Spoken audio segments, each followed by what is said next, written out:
Listo. Bueno, pues amigos de Buena Fuentes, es un placer estar de nuevo con ustedes en este portal en donde hacemos análisis político nacional e internacional.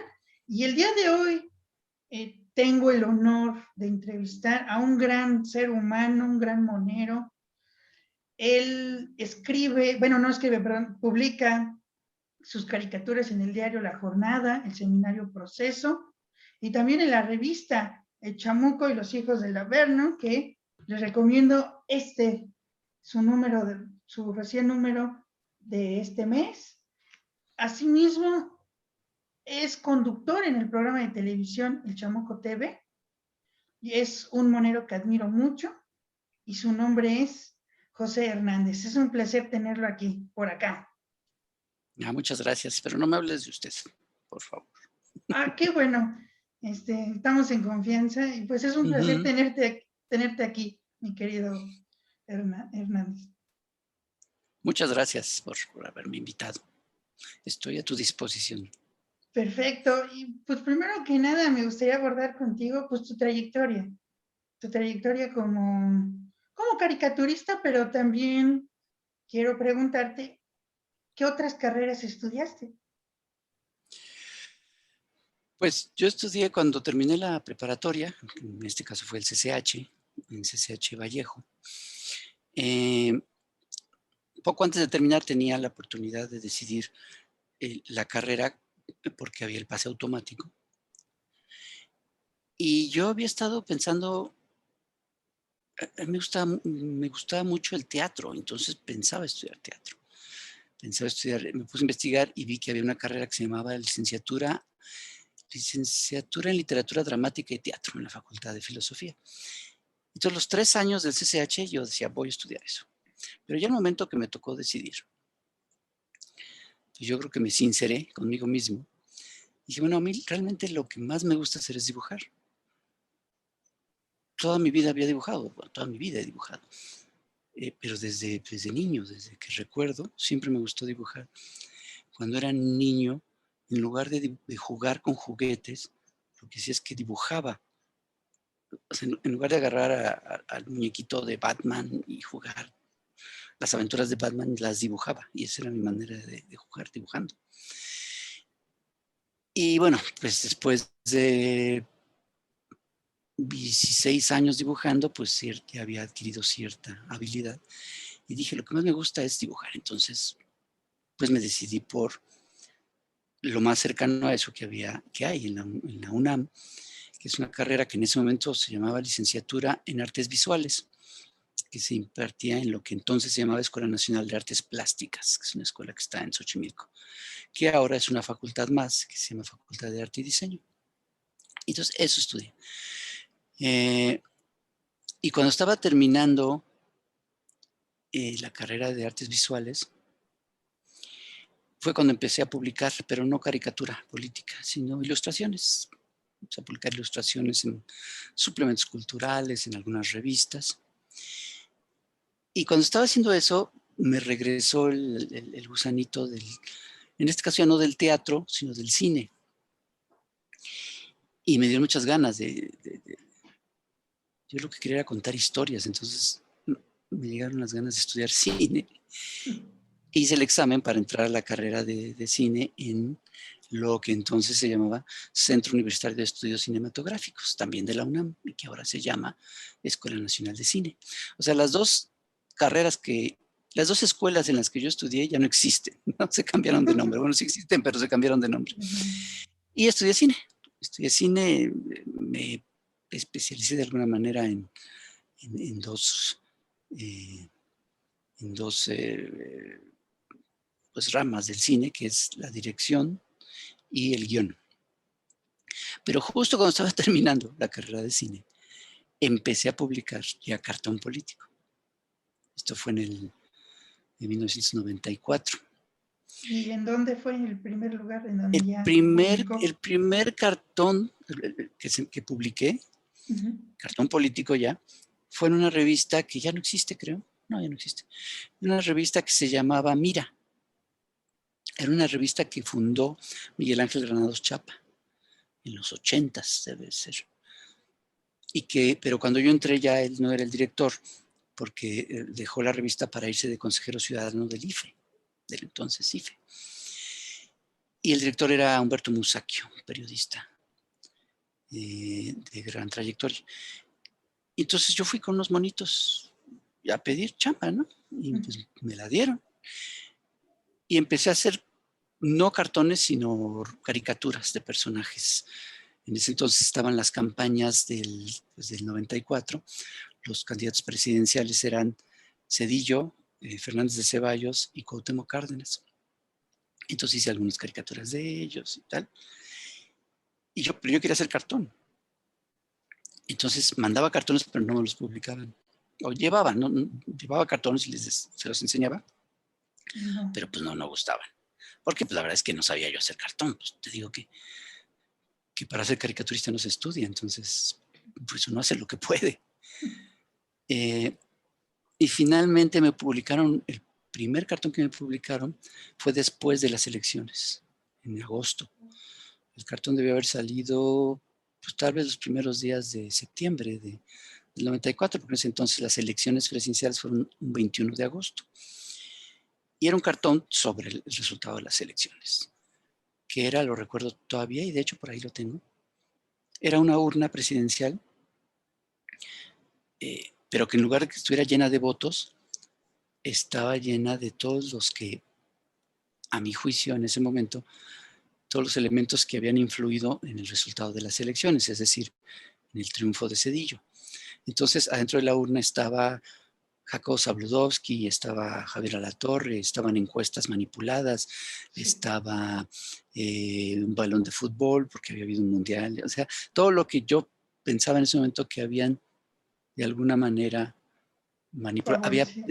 Había, por ejemplo, las declaraciones de, creo que fue Roberto Hernández, un empresario, dueño de Banamex, que decían que si no ganaba el PRI iba a ser un desastre. O sea, todo lo que ahora es tan común de ver en las campañas sucias y de desinformación, ¿no? En ese momento. Como ahorita. Sí, traté de meterlo todo en esa urna. Y ese fue mi primer cartón. Te digo, debe haber salido en los primeros días de septiembre del 94. Y así fue como empecé. Pues mi oficio de caricaturista. Y también hizo carátulas, ¿no? Y bueno, sobra decir que no me dediqué ni a la pintura ni al cine, ¿no? Sino me di cuenta que esto era lo mío y si bien abandoné lo otro, no lo abandoné del todo, porque todo lo que aprendí, tanto en la escuela de pintura como en la escuela de cine, pues lo he ido aplicando a lo largo de mi carrera como caricaturista y como historietista, que también hago historieta. Perdón, te interrumpí. No, no se preocupe. Aquí el invitado es usted. Y lo que le quería comentar es que también en su momento también hizo carteles, ¿no? Y también hizo portadas para discos. No, he hecho muy poco. Sí he hecho. Hay 3 cosas que me gustan mucho y que por alguna extraña razón he hecho muy poquito. Una bueno, la que mencionas de carteles. He hecho muy poquitos carteles. Hice un cartel para una película que se llamó Un Mundo Raro, que fue una ópera prima del CUEC. Y eso fue porque el director pues era compañero mío de entonces del CUEC. Y creo que nada más hice algún cartel o he hecho un par de cosas para obras de teatro. Y también hice una portada para un disco de una banda que se llama Pate de Foie. Un disco que se llama Boquita Pintada o Boquitas Pintadas. Boquita Pintada, creo. Boquita Pintada. Sí. Y el tercero que me gustaría hacer es ilustraciones para libros infantiles. Esta sí no he hecho nunca nada.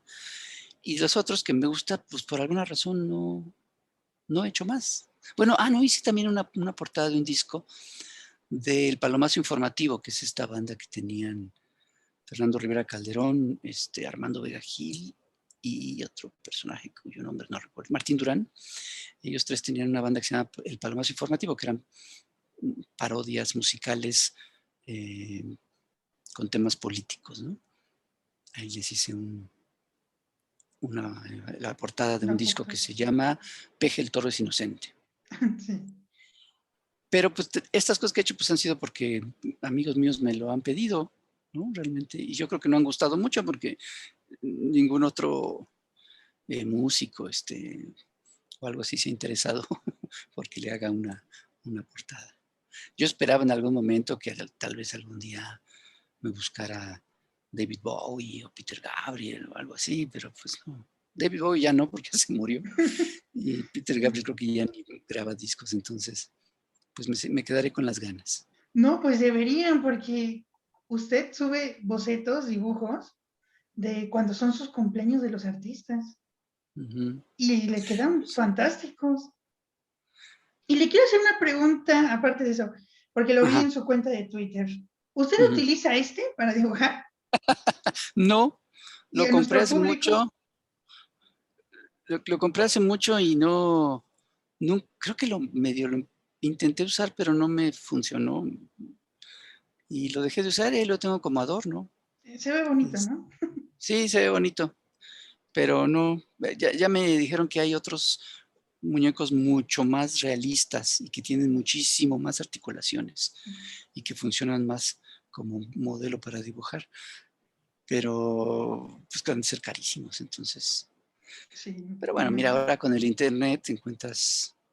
Lo que yo hago mucho, sobre todo no para los cartones, pero para las historietas, que ahora se llaman novelas gráficas, sí necesito mucho luego hacer dibujos anatómicos y en posiciones y tal.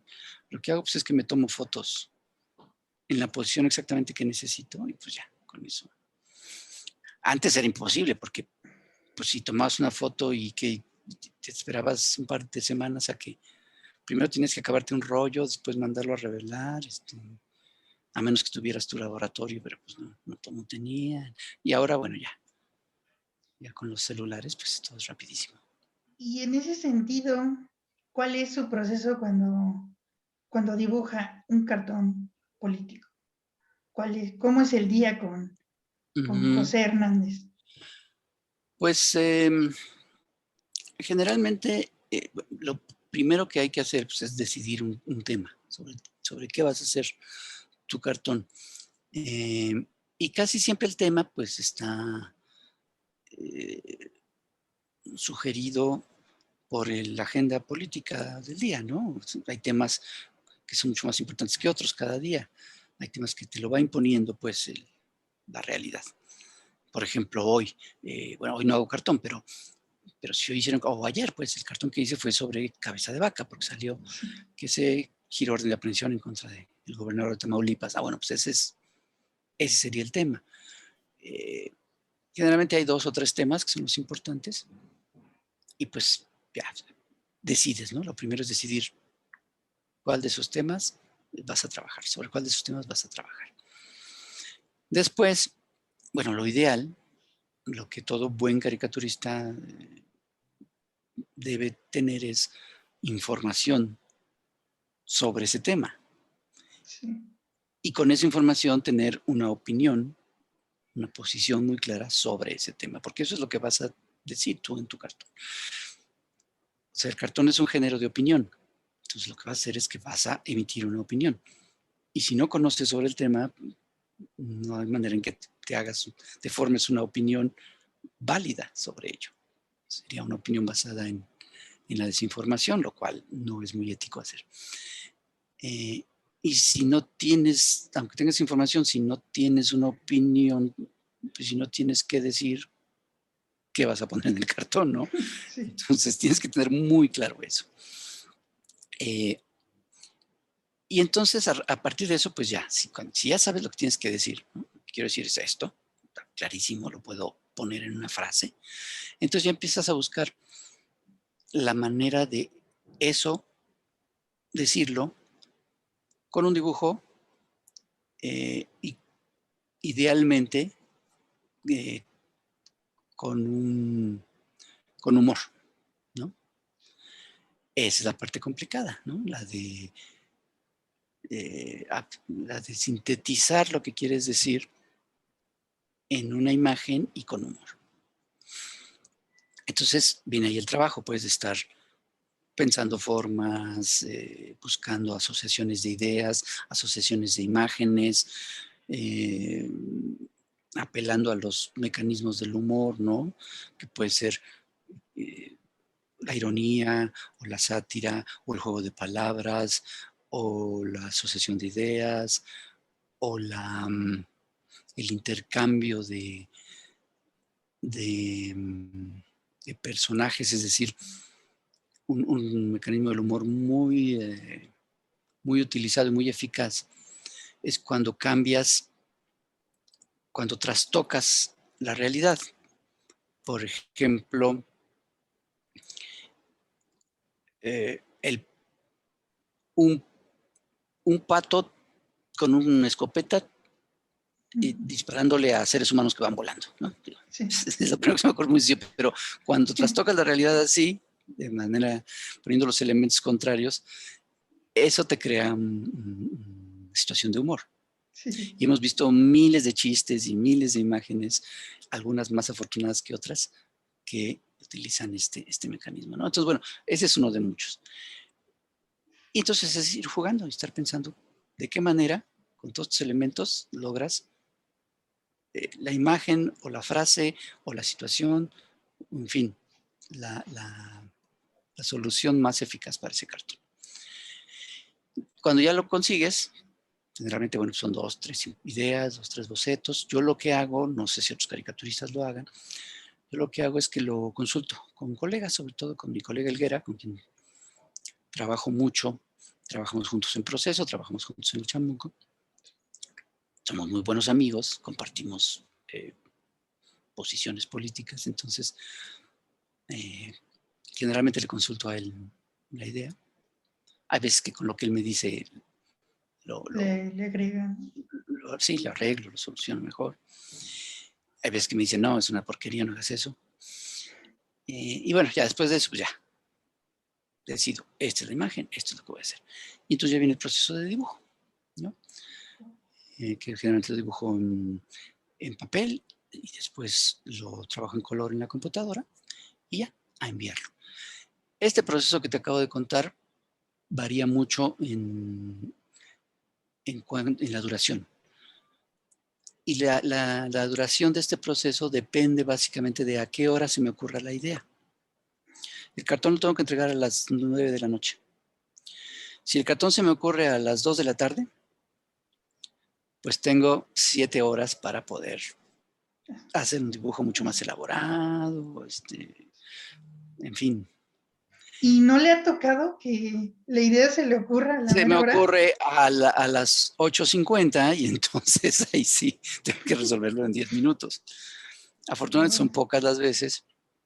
Generalmente tengo dibujos ya hechos que puedo utilizar en un recurso extremo, así de urgencia. Hay veces que no, y entonces exageré, no a las 8:50, pero sí a las 8:20. Entonces en 40 minutos tengo que hacer el dibujo, escanearlo, colorearlo y enviarlo. Porque si no, no sale al otro día en el periódico, ¿no? Me ha pasado que no sale mi cartón, entonces hablo al periódico para ver qué pasó. Y me dice, pues es que lo enviaste tarde. Ok.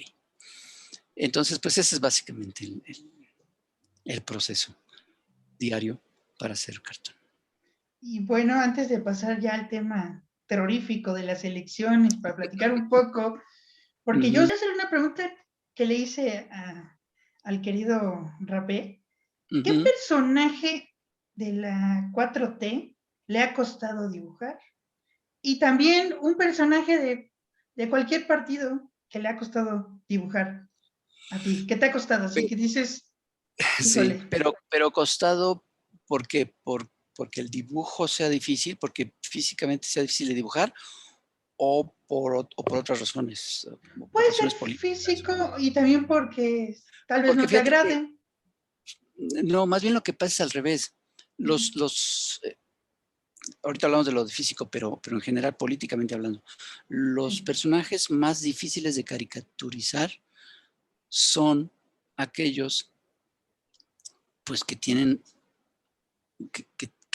los valores éticos más altos. O sea, lo que hace la caricatura política es tomar un vicio de un personaje público y burlarse de él y hacer escarnio de él. Eso es lo que hace el caricaturista. Entonces, mientras más vicios tenga un personaje, mientras más corrupto, más mentiroso, más tranza, pues es más fácil dibujarlo. O sea, Diego Fernández de Ceballos es muy fácil de dibujar. Porque además de que tiene todo esto, es tranza, es corrupto y Mentiroso. demás, mentiroso. Aparte, sus características, tanto físicas como de carácter, o sea, es prepotente, es vanidoso, es grosero, y físicamente, ¿no? Su pelambre, su puro, en fin, es así como perfecto, ¿no? Es idóneo para hacer Sí. cartones sobre él. Pero mientras, si es un personaje honesto, si es un personaje que no hace tranzas, si es un personaje que no suele mentir, pues es difícil caricaturizarlo, ¿no? Porque, ¿qué haces? Por ejemplo, ahorita de los actuales, no sé, incluso hay unos que no son protagónicos, ¿no? Pasan un poco inadvertidos dentro del gobierno ahorita del López Obrador. Por ejemplo, eh, Manuel Bartlett, que si bien actualmente, bueno, está haciendo algo importante, que es recuperar a la CFE y tal, pues tiene un pasado terrible. Entonces es muy fácil caricaturizarlo por ese pasado. Pero, por ejemplo, hay personajes como Román Meyer, ¿no? Tú dices, bueno, no va a ser cartones de Román Meyer, no hay ningún escándalo, no hay ningún acto ahí que yo sepa, no hay ningún acto de corrupción, no es un tipo que sea un bocón, en fin, es un personaje que no voy a dibujar, a menos que haya una razón muy poderosa, ¿no? Entonces, sucede esto, ¿no? Mientras más vicios, mientras más defectos morales tenga un personaje, más fácil de caricaturizar. Ahora, en la cuestión física, bueno, y en ese sentido, por ejemplo, López Obrador, Sí. Yo le quería preguntar de eso. yo considero que es un tipo honesto, pero sí tiene muchas características que son muy caricaturizables, ¿no? Es muy protagónico, no solo porque es el presidente, evidentemente, sino pues porque es un político que ha sido un político importante durante los últimos 30 años. Y es muy, le gusta hablar y le gusta a veces hablar de más y es dicharachero y sí tiene muchos elementos que ayudan para hacerlo caricaturizable. No voy a, no voy a criticarle cosas que le critique a otros presidentes, porque cada presidente tiene sus características, ¿no? Claro. Eh, pero evidentemente que es uno de los personajes más caricaturizados en este gobierno. Y ahora con lo de cuestión del dibujo, de los rasgos físicos, también los personajes que son más fáciles de caricaturizar pues son aquellos que tienen rasgos muy característicos, ¿no? Salinas, pues pelón y con orejotas y bigotito, pues era como muy fácil de hacer. Claro. Pa- eh, Felipe Calderón, iba a decir Paco Calderón, fíjate qué lapsus. Felipe Calderón al principio me costaba trabajo, cuando creo que todavía ni siquiera era presidente del PAN, pues era diputado panista o algo así, no recuerdo. Me costaba trabajo, no le encontraba los rasgos. Pero conforme fue pasando el tiempo y el personaje fue adquiriendo mayor importancia y fueron más visibles sus defectos morales, eso ayudó para ir formando un personaje mucho más caricaturizable. Yo acabé encontrándole las características físicas que lo hacían mucho más fácil de dibujar, ¿no? Una nariz de pelota, su ceja que una la tiene así como hacia Sí. abajo y otra hacia arriba, sus labios muy gruesos. Y me ayudó mucho, para irlo ya después caricaturizando en su sexenio, me ayudó mucho el que era presidente del PAN cuando empezó el sexenio de Calderón, que era Manuel Espino, que le dijo una vez, refiriéndose a Calderón, dijo que era chaparrito pelón de lentes o algo así. Chaparrito pelón de lentes o chaparro pelón de lentes. Eh, y me di cuenta que si bien no es un tipo muy chaparro, es una estatura promedio, pero su estatura moral, desde el momento en llegar al poder por medio de un fraude, pues era muy menor. Sí, Y esa estatura moral se fue cada vez haciendo más pequeña. Entonces yo a lo largo de todo el sexenio cada vez lo fui haciendo más pequeño, más pequeño, más pequeño, más pequeño, hasta que al sí. final ya era una pelota con patas. Y yo creo que, entonces bueno, para concluir, yo creo que lo más importante es no los rasgos físicos solos, per se, sino los rasgos morales de cada personaje. Claro, los caricaturistas usamos las características físicas pues porque trabajamos con imágenes, Sí. pero lo ideal en un caricaturista yo creo que es usar las características físicas, pero para retratar sus características morales, Morales. ¿no? Sí, es como Joaquín López Dóriga, ¿no? También. Pues sí, todos Es estos un personajes, no te vas a burlar, o sea, por ejemplo, uno que fue muy famoso en su momento, el secretario de Hacienda, Carstens, ¿no? Que era un tipo muy gordo, o eso, creo que todavía es gordo.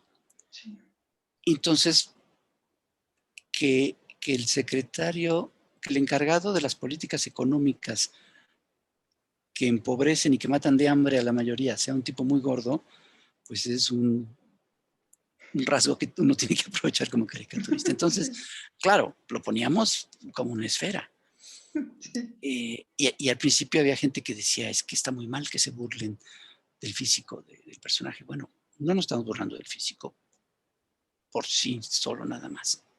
mm, Lo que hacemos, y creo que es lo que tienen que hacer los caricaturistas, te digo, es utilizar los rasgos físicos para criticar los rasgos morales. Eso nos ayuda claro, mucho en la caricatura, ¿no? Si hay un personaje muy narizón y es mentiroso, pues bueno, pues, obviamente ya está hecho. Si Carlos Salinas dice ni los veo ni los oigo y tiene esas orejotas, pues también, ¿no? sí, Había un personaje muy famoso en los años 90, que era Mikhail Gorbachev, que tenía una mancha en su calva, tenía una mancha muy característica. Bueno, yo vi N caricaturas en donde la mancha de Gorbachev era algo distinto cada vez, ¿no? O sí, sea, todos los representa, caricaturistas de la época aprovechaban esa característica del personaje, pues para hacer muchísimos cartones, ¿no? sí. Eso es lo que hacemos. Pues estuvo, bueno, para mí muy interesante platicar contigo de tu trayectoria, de los dibujos, porque aprendo mucho de ustedes, los chamucos, pero ahora sí, vamos al tema terrorífico de las elecciones. Eh, Primero que nada, ¿cuál es la importancia de estas elecciones? ¿Qué está en juego? Pues está en juego la, el que se afiance el cambio que se dio en el 2018. Van a ser unas elecciones, obviamente, a manera de referéndum, para poder saber si la mayoría de la gente está de acuerdo con los cambios que está haciendo el gobierno de López Obrador o no está de acuerdo. Y prefiere, eh, pues de alguna manera, regresar a la forma de ser política y al régimen que había antes del 2018. Y digo que regresar a eso porque no hay una tercera opción, ¿no? O sea, tenemos claramente dos opciones. O seguir y afianzar el proyecto de López Obrador o regresar al proyecto. Si hubiera una tercera opción, bueno, sería atractiva para algunos o sería algo pues, que merecería nuestra atención y nuestro análisis, pero no la hay. Claramente son estos dos. Uno es con el partido del presidente, que es Morena, y otros son todos los demás partidos unidos ya en, en esta alianza orquestada por un empresario que es Claudio X González. Hay otros partiditos, hay uno que que efectivamente pretende anunciarse como una nueva opción, que sería Movimiento Ciudadano, pero los que sabemos un poquito la historia de los últimos sexenios, pues sabemos Lo que mismo. son lo mismo que PRI, PAN, PRD, ¿no? Y que nunca han, en su historia, que tiene una historia más o menos, no muy larga, pero sí ya suficientemente extensa como para conocerlos, han cambiado de nombre, se llamaron Convergencia Ciudadana, después solamente Convergencia, ahora Movimiento Ciudadano, han cambiado de nombre, buscando cuál les funciona mejor, ¿no? Sí. Finalmente es un partido que ha estado bajo la conducción de un personaje muy siniestro, que es Dante Delgado, que es oportunista, que se ha aliado a quien le conviene, y que un tiempo incluso se alió con López Obrador, pero más bien va a donde le conviene. Entonces, realmente considerar que esa podría ser una opción distinta, pues no, no lo es.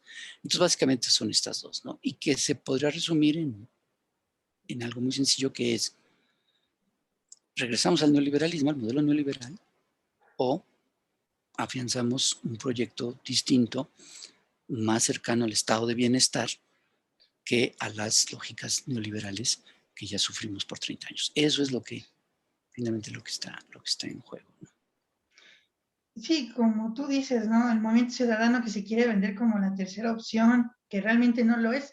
Vemos al Faro cómo está gobernando Jalisco, y pues Exacto. de una manera terrible. ¿Y qué opinas de que Samuel García, que es un personaje, pues para mí de lo peor, pero que tampoco tiene otras opciones para poder elegir, sino Clara Luz y tenemos al del PRI? Pero ¿qué opinas? ¿Crees que pueda ganar este personaje Samuel García? Yo creo que sí. Y es lamentable porque te revela que una buena parte de la sociedad eh, te revela es que la palabra que se me ocurre es el analfabetismo político que tiene buena parte de la sociedad. Esa, ese desinterés por realmente entender qué hay detrás de cada personaje y de cada partido y de cada propuesta política. Y qué hay y cuáles son los intereses que hay detrás de estos personajes, y se van con lo superficial. Hay una buena cantidad de la sociedad en general en el país que efectivamente es muy superficial en su visión y en su análisis de lo que sucede. Y se van por ciertos personajes que representan lo más banal y lo más superficial, pero que detrás tienen una serie de intereses eh, pues no precisamente los más adecuados para la gente.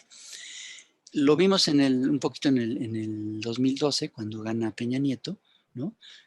Que bueno, ahí lo que pasó fue que todos los intereses de partidos y de los medios de comunicación, básicamente de Televisa, impusieron a ese candidato e impusieron a ese presidente. Pero eh, poniendo a ese presidente en un empaque absolutamente superficial y banal, ¿no?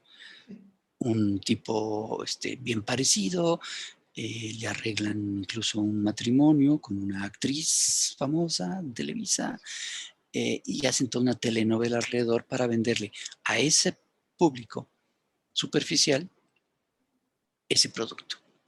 Entonces Nuevo León es eso un poco, ¿no? Se construye a un candidato, acá no tan agraciado como Peña Nieto, eh, pero también con un matrimonio, con creo que esta no es actriz, pero pues es Influencer finalmente en las una, redes sociales.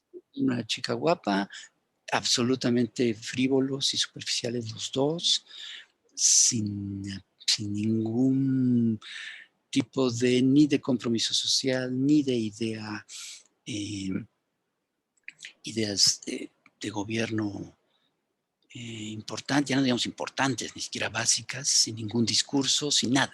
Es absolutamente frívolo y vacío. Estaría bien preguntarle a cualquier neoleonés, cuál es la propuesta, ¿no?, política de Samuel García. Yo supongo que nadie va a saber contestar, incluyendo al mismo Samuel García. Y pues me temo, además viendo cómo han votado los habitantes de Nuevo León, teniendo el antecedente directo del Bronco, pues me temo que una buena parte de la sociedad de ese estado se va con esas lógicas. Entonces, sí me parece muy probable que él sea el gobernador. Porque además, como bien lo dices, no hay alternativa. O sea, Morena lamentablemente ahí hizo una pésima selección de candidata, creyendo que la mujer tenía más contactos y más cercanía con otros actores políticos y que podía prender entre la gente, pero finalmente pues, es una persona con los vicios pues de esa clase política, ¿no? Ya que se ve rebasada, ¿no? Lo que hablábamos al principio de los vicios políticos, ¿no? La mentira, el oportunismo, pragmatismo, pues todo eso realmente no te forman un buen candidato. Y ella pues pertenecía al PRI, Claro. su esposo no tiene buen historial, entonces, y es una persona mentirosa. Cuando Julio Astillero la entrevistó y dijo que si conocía al líder de la secta sexual, dijo que no, y Sí, ya después, cuando vio que estaba bajando en todas las encuestas, ya tuvo que salir a pedir perdón, ¿no? Pero pues sí, es un personaje, es una pésima candidata y Morena ahí cometió un error terrible, como ha cometido en varios otros lugares donde postula gente impresentable. ¿y cómo ves las elecciones, por ejemplo, en Campeche? Que también Movimiento Ciudadano, hablando de este partido, también como que tiene las posibilidades de ganar, pero todavía no está como que muy definido si puede ganar Laida Sansores. Yo supongo que sí ganaría Laida, no veo, a lo mejor me equivoco y Movimiento Ciudadano da ahí la sorpresa, pero yo lo veo más bien cantada para Laida. Uh-huh. Que no me gusta tampoco, pero por lo menos es un personaje que sí tiene. Es un poco el caso de Salgado Macedonio en Guerrero, ¿no? Son personajes que sí tienen pues arrastre en sus estados. Nos guste o no el personaje, pero sí hay una. Si bien también su origen es priista, es que se critica mucho a varios personajes de que su origen es priista. Pues sí, sobre todo los personajes ya mayores de cierta edad, pues claro que su origen va a ser priista, porque hasta los años 90, 80, pues solamente había un partido, que era el PRI. Claro, y el PAN, pero el PAN era muy pequeño y tenía solamente pues a la parte más conservadora de la sociedad.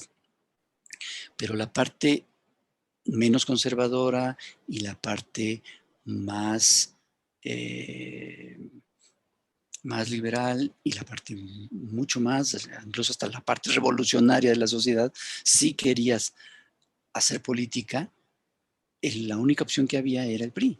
Sí, sí, pues Entonces, es una claro que todos estos, institución. sí, o sea, finalmente eh, era la única alternativa que había para poder hacer política. Y en ese momento tenías en el mismo PRI, tenías un espectro muy, muy amplio, ¿no? De gente desde no había de derecha en ese momento, pero sí gente muy, sí conservadora, pero tenías también gente muy radical y gente realmente revolucionaria y gente muy avanzada y gente muy progresista que sabían que la única manera de poder hacer algo pues era por medio de ese partido. Y claro, cuando se abre el espectro de partidos, pues toda esta gente se sale. Y más cuando el PRI se convierte en tecnócrata, ¿no? Y se alía con el PAN en el 88. Entonces ahí por supuesto que toda la gente más progresista y nacionalista y hasta algunos hasta revolucionarios, Sí. pues se salen del partido y se acercan algunos a lo que era la izquierda en ese momento, ¿no? Entonces, bueno, de ahí viene pues esta gente como Laida o como Félix Salgado Macedonio. ¿Y cómo ves, bueno, cómo viste la postura de Mario Delgado ante la polémica candidatura de Félix Salgado Macedonio, que resultó pues su hija la ganadora, ¿no? Incluso ahí hubo inconformidad por Nestora Salgado, lo vi con Cudillero. ¿Cómo ves, cómo viste esa postura de Mario Delgado? ¿Le va a perjudicar a Morena? Yo no sé si fue una decisión de Mario Delgado, no lo sé.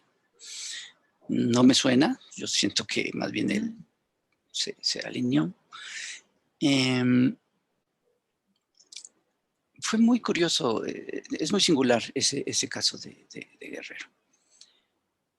Sí era, o sea, Félix Salgado Macedonio es un candidato muy polémico, a mí no me gusta, yo no votaría por él,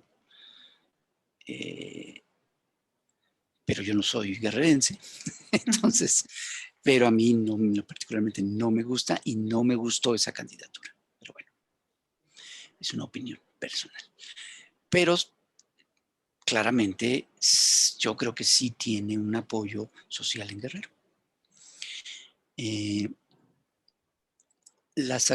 Yo creo que las acusaciones en su contra de violación y de acoso, si son reales, bueno, se debieron haber, yo creo que debieron haber sido suficientes para que no fuera candidato. Y lo que se debió haber hecho, lo que se debería de hacer, es realmente investigarse y que esas acusaciones se sostengan, se investigue y se llegue a una conclusión de eso. Lo malo es que esas cosas se hacen simplemente por cuestiones políticas y se abandonan también por cuestiones políticas. Entonces debería de seguirse y debería de llegarse a una conclusión pues legal en ese sentido. Y yo creo que eso debió haberlo inhabilitado de principio. Bueno, no sucedió así. Finalmente sí lo inhabilitan, pero por unas cuestiones absurdas, ¿no? Que no se sostienen desde mi punto de vista y que claramente tienen también un origen y una intención política. Ante esta injusticia política, pues el partido responde con otra maniobra política, que es postular a la hija. Hay un precedente que si no es igual, es parecido, que es en la delegación Iztapalapa en la Ciudad de México, cuando también se tumba la candidatura de una candidata del PRD antes de que existiera Morena, que era Clara Brugada. Se tumba esa candidatura y se pone como candidata del PRD a un personaje cercano a los chuchos, que ya se habían apoderado del partido. Y se hace también de manera política y de manera poco ética. Entonces la maniobra que hace en ese momento López Obrador, siendo pues líder de una parte del PRD en ese momento, es poner un candidato del PT, que es el famoso Juanito, pero para que la gente vote por él, pero con el compromiso de que una vez que gane, renuncie y la jefa delegacional de Iztapalapa sea Clara Brugada. Es una maniobra política. Sí. Y se hace públicamente. Y se explica públicamente que es una maniobra política.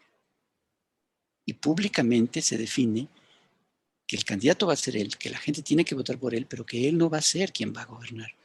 Que eso se va a hacer como un ardid para que sea la otra. Bueno, no un ardid, sino una maniobra política pública y transparente. No hay engaño, ¿no? Sí. Y muy arriesgada, porque tenías que lograr, además en pocas semanas, que los simpatizantes del PRD no votaran por la candidata del PRD, sino votaran por Juanito, para que finalmente fuera jefa delegacional la candidata original del PRD. No era fácil lograrlo. Pues se logró. Se logró y ganó Juanito. Y ganó Juanito, y bueno, ya después pasó que cooptaron a Juanito, le ofrecieron una lanota a los del PRI para que no renunciara y fuera él el jefe delegacional. Bueno, finalmente sí tuvo que hacerlo. y fue Clara Brugada la jefa delegacional. Entonces, bueno, una maniobra así de arriesgada y así pública, abiertamente, como una maniobra política, solamente un personaje en México puede hacerlo. Y ese personaje se llama López Obrador. En el caso de Guerrero, yo creo que hubiera sido más limpio, más abierto, más transparente, haberlo hecho así. Decir, bueno, nos tumban la candidatura del Salgado Macedonio, entonces la candidata va a ser la hija, con el compromiso de que la hija renuncie y sea su papá, ¿no? O sea, buscar la manera de que se resuelva legalmente, pero hacerlo transparente.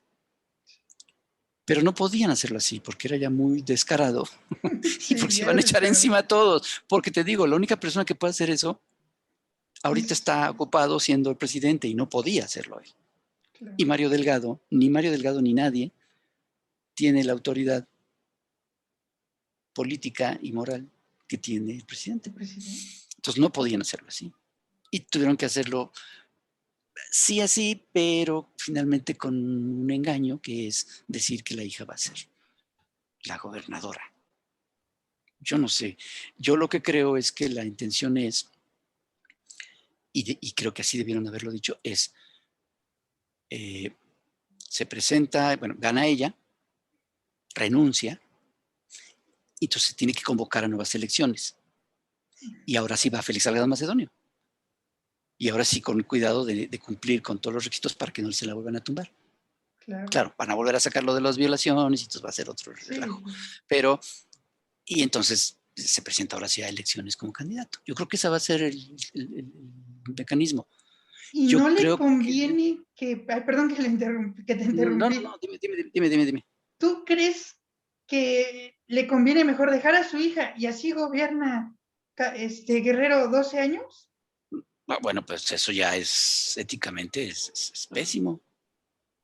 Pero ¿no crees que Félix Salgado Macedonio diga, pues ahora me van a tener 12 años para que se les quite? Puede ser, lo cual me parece muy, muy absurdo y absolutamente criticable, ¿no? O sea, ya el hecho de que la hija sí vaya, la perspectiva de que sí vaya a gobernar, entre comillas,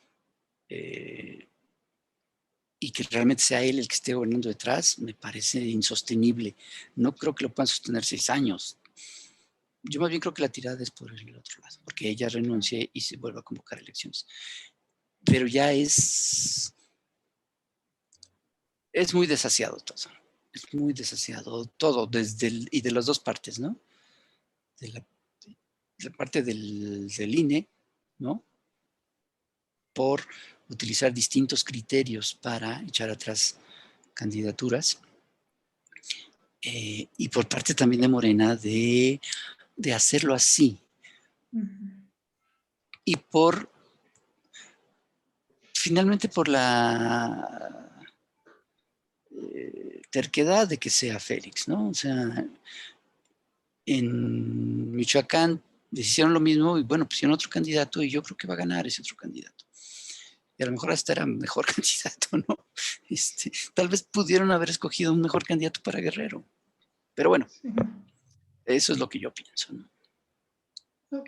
Pues para ya no quitarte más tiempo, ya está muy amena esta charla, entrevista. Quiero preguntarte dos preguntas, ya para finalizar. Una, ¿qué opinas? Porque esto levantó mucho debate cuando Félix Salgado Macedonio dice, ya le tocó la hora al INE y lo vamos a tumbar, lo vamos a desaparecer. ¿Tú qué opinas de eso? Y por otra parte, que, bueno, es un poco diferente la pregunta, pero ¿es necesario darle la mayoría a Morena en la Cámara de Diputados y Senadores? Esas serían las dos preguntas. Sí. Pero en el caso de Félix Salgado Macedonio, por eso es una de las cosas por las que a mí no me gusta como candidato. Esta manera de hacer política con esa rijosidad, con esa actitud de bravucón de cantina, no me parece lo más adecuado. para hacer política. Es la misma que tiene, por ejemplo, Fernández Noroña. Es la misma incluso, aunque con otro estilo, pero no es muy distinta a la de Diego Fernández de Ceballos. Es lo que Carlos Monsiváis decía, si no mal recuerdo, la política basada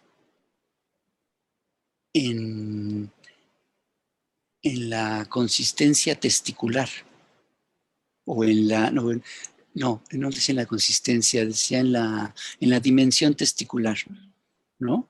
Porque los políticos que dicen, yo sí tengo los huevos, ¿no? Bien puestos, o sea, no se trata de eso. Se trata, pues, de elevar, yo creo que de hacer de la política, pues, un oficio digno, un oficio con un discurso, con ideologías, con ideas, con convicciones, con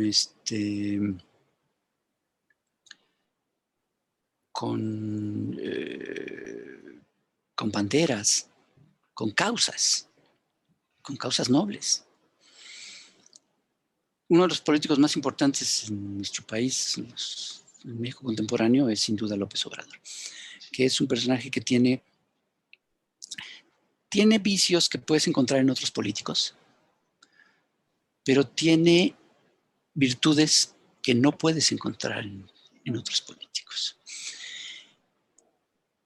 Él en algunos momentos sí ha sido rijoso en su discurso, pero siempre ha mantenido un nivel de darle importancia a las causas y a causas causas con valores dentro de la política. Sí ha buscado dignificar la política. Aunque en algunos momentos, sobre todo en situaciones, claro, de fraudes, sí ha llegado a discursos más rijosos. Pero en el caso de Félix Salgado, como en el caso de Noroña y otros personajes, me parece que se mantienen en ese perfil de discurso todo el tiempo. Claro, ese discurso de Félix Salgado, bueno, hasta el mismo López Obrador lo descalificó. Dijo, eso no, porque efectivamente eso no. Tienes que ser muy inteligente. Siento que en el caso de Salgado, en el caso de Noroña, no es que sean tontos, pero les gana la rijosidad sobre la inteligencia. No son muy inteligentes en ese sentido. Y hay que ser muy inteligente. Si eres político y quieres dignificar la política y quieres hacer una política eficaz y quieres encontrar ese equilibrio, ¿no? entre tus intereses y la eficacia, o sea, entre tus valores y la eficacia política, tienes que ser muy inteligente. Y ellos me parece que no lo son. Entonces, pues no creo que sea muy conveniente apelar a ese tipo de políticos y a esa manera de hacer política. Y espero que no tenga mucho futuro ese tipo de política, ese estilo. Ahorita surgió Y una además pregunta. ese estilo estamos hablando de políticos que supuestamente son de izquierda, que se asumen de izquierda. Si ese mismo estilo lo vemos en políticos de derecha, es muy, muy peligroso. Pero ¿me ibas a preguntar algo? Sí, porque ahorita surgió esta pregunta. ¿Crees que Fernández Noroña pueda ser un candidato presidencial, por ejemplo, del PT, o que pues no pueda llegar? Espero que no. No le veo yo, presidente, por esto que acabo de platicar, y no solo por esto, sino en general se necesita un estadista. Fernández Noroña no es un estadista. Puede ser un político aventado, ¿no? En algunos momentos, atrevido a hacer cosas que no están dentro de los protocolos de la política, de los estilos de la política, y eso llama la atención a mucha gente. Y es Pero culto, yo ¿no? siento, no sé, no lo sé, no, si lo es, insisto, le gana lo otro. Tal vez sea culto porque tal vez haya leído muchos libros, pero ni siquiera sé, ni siquiera puedo ver, y no estoy diciendo que no lo sea, pero yo en lo que lo he leído y lo he visto, lo he escuchado, no sé si tenga todos los conocimientos necesarios, todos los conocimientos que debiera tener si realmente es tan culto como pregona o si ha leído tanto como dice, ¿no? No lo veo, no se refleja, ni lo veo, porque además una cosa es ser culto y otra cosa es ser inteligente. No es lo mismo, hay gente que no tiene mucha cultura y es muy inteligente, y hay gente, y todo lo contrario, ¿no? O sea, hay gente que ha leído muchísimo, pero no tiene ni tantita inteligencia. Entonces, no le veo yo una estatura como para buscar la presidencia. Ahora, hemos tenido en la presidencia personajes absolutamente ignorantes y absolutamente idiotas, ¿no? O sea, Fox y Peña Nieto, los dos son muy torpes, muy tontos, muy ignorantes, muy frívolos, y bueno, pues fueron presidentes, entonces eso tampoco es garantía de nada. Pero yo la verdad, más bien mi respuesta es, yo espero que nos, que no veo de dónde Noroña pueda convertirse en una opción o en una posibilidad de ser presidente. No lo veo, no creo, de ninguna manera. Y espero no equivocarme, porque no creo que sería muy afortunado ni muy conveniente para el país. Y había otra, tu segunda pregunta, ¿cuál era? Ya no me acuerdo. También ya se me fue el avión. Sí, sobre el Congreso. Sí. ¿Cuál es la importancia de darle la mayoría Pues Morena? Pues es con lo que comenzamos platicando en esta entrevista. La importancia es fortalecer pues el proyecto de país del actual gobierno. Y como te decía, son solamente dos opciones. O profundizar en el cambio, que yo creo que es necesario, o devolverle las decisiones del país a una camarilla pues de ladrones. Sí, rateros. Con, con esto no quiero decir que todos los candidatos de Morena sean fantásticos, que no lo son de ninguna manera, pero sí, finalmente sí es una propuesta para apoyar y dar soporte al proyecto del cambio del régimen que está echado a andar. Y yo creo que sí es importante que después de 30 y tantos años de un régimen neoliberal que ya demostró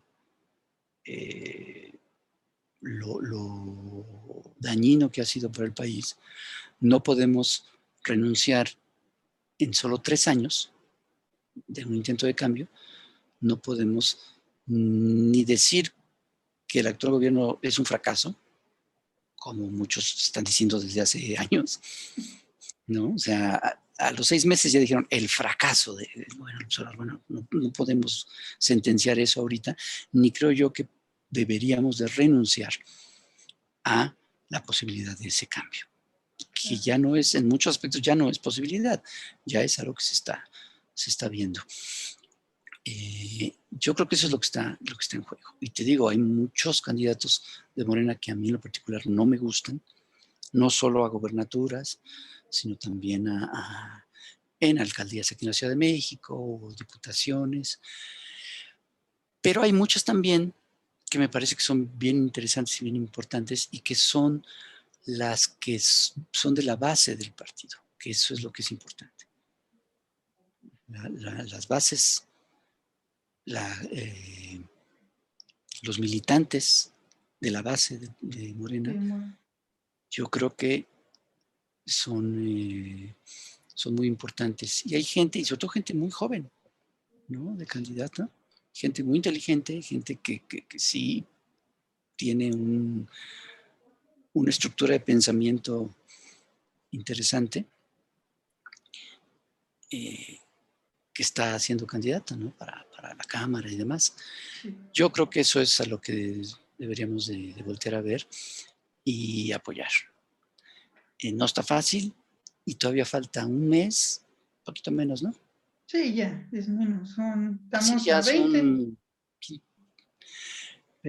pero todavía Pueden la pasar muchas campaña cosas. sucia va a estar a todo lo que da. Y cada vez que se acerque va a estar más. Entonces, pues a ver qué pasa. Ya platicaremos después del 6 de junio. Claro que sí, Pasó.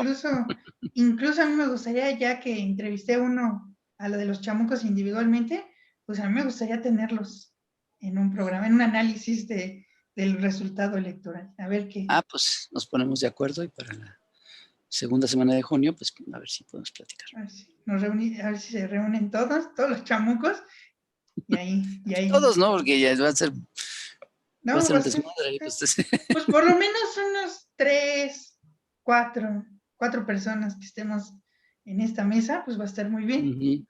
Pues Ok. bueno, pues fue un placer tenerte aquí en este espacio, que es un espacio creado para informar a la juventud. Es un espacio mío que tengo en Facebook y en Twitter, en donde me gusta informar a la juventud, sobre todo a la juventud. También a los demás son invitados, pero quiero informar a la juventud porque algunos pues no conocen quién es el jefe Diego, Carlos Salinas de Gortari, y llegan estos personajes como Santiago Krieg, que vienen a innovar, según ellos, y pues realmente no, son el viejo régimen y son los neoliberales que nos llevaron al barranco. Y eso es lo que quiere hacer López Obrador, rescatarnos de ese barranco, y vamos a seguir informando a la juventud. Muy bien. Pues te felicito mucho por la iniciativa de tener un espacio así, Claro que sí. que es un espacio comparado con los grandes espacios de latinos y toda esta gente, un espacio pequeño, pero con varios espacios así, pues vamos formando Algo grande. pues, posibilidad de que mucha gente no que piense como pensamos nosotros, ese no es el objetivo, ¿No? sino que en verdad haya una reflexión, pues, Sí, una reflexión y un trabajar el sentido común, ¿no? claro. Que es así como que el punto de inicio para elaborar una reflexión un poco más compleja y entender, tratar de entender un poquito más la realidad. Pues como lo he dicho, fue un honor tenerte en este espacio. ¿En dónde Muchas te gracias. pueden seguir? ¿En dónde te Pues pueden encontrar? en la jornada, todos los días, bueno, de domingo a jueves, en la jornada, en la revista Proceso, cada fin de semana, en la última página, si ven la revista en físico, en la última página, si no, pues ahí en el sitio, no sé dónde esté, pero ahí. Al final también, lo ponen al final. Pues mira, en Chamuco TV, en Canal 22, en TV UNAM y en Canal 11, en Canal 22 los domingos a las 20:30, TV UNAM martes 20:30, Canal 11 jueves 20 horas. Y pues en Twitter, en @Monero Hernández. También tengo página de Facebook, pero la verdad es que yo ni entro, casi no entro, no me siento cómodo en Facebook, no acabo de encontrarle ahí. El chiste. Ajá. Pero pues, mis cartones se suben todos los días a mi página de Facebook, que también es, ahí hay arroba, ¿no? ¿Verdad? En Facebook, ¿no? Sí, ¿O sí? sí, pero yo ni me la sé la mía. Bueno, pues Monero Hernández seguramente se De todos encuentra. modos, voy a poner todas tus redes sociales y todos los programas, como lo hice con los demás, abajo en la descripción de este video. Ok, perfecto, muchas gracias. En Pues, Instagram también, pero tampoco subo casi. Donde estoy más activo es en Twitter. perfecto. Pues fue un placer, y a mi querido público fue un placer tenerlos, y nos vemos en otra entrevista. La próxima vamos a tener a Oswaldo Zavala para hablar con él de su libro Los cárteles no existen. Los esperamos.